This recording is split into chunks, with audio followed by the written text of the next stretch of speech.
Happy Monday. I'm Allison, owner of Serenity Yoga Studio, and today we are going to tackle Gorilla and Padahastasana, giving you tips to help you with your practice. So, Gorilla pose. You want to make sure in Gorilla pose that you are using your index and your middle finger.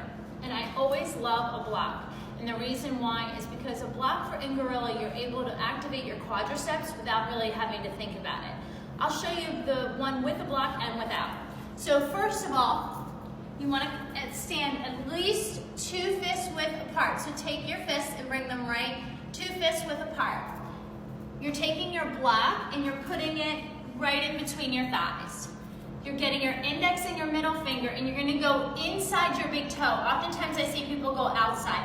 You want to go inside. The thumb is going to wrap around. Now, you don't pull up and just be here. You want to press down with your big toes as you try to pull up. So you're activating the block, you're inhaling, lengthening. As you exhale, you're pulling up as you're pressing down, elbows going out to the sides. Pressing into that block, releasing any neck, and then just folding. Now, I'm going to give it to you on the side view. So if you're standing from a side angle, I have my block right in between my thighs. 2 fists width apart. Grabbing the inside of my big toe, thumb wraps around.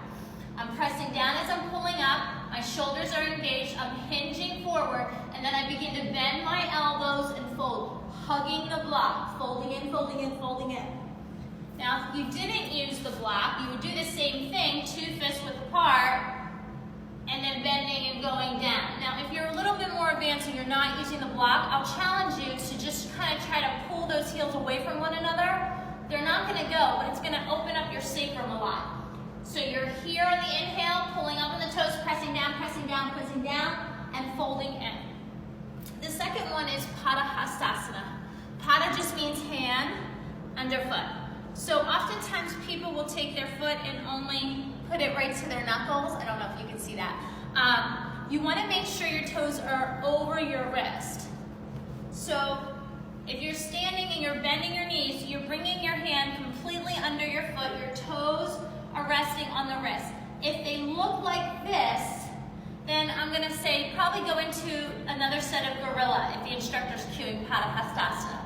The reason for it is you probably don't have that shoulder mobility yet, and doing this isn't really going to do anything. So you want to really get all the way under. You're pressing down with your feet as you're lifting up, lengthening here, and then exhale, fold. You can use the block. You can also micro bend your knees if your hamstrings are tight. But you want to pull up and press down all at the same time. So that's Gorilla and Padahastasana. If you have any questions, hit me up in the comments. Have an awesome Monday and an awesome week. Namaste.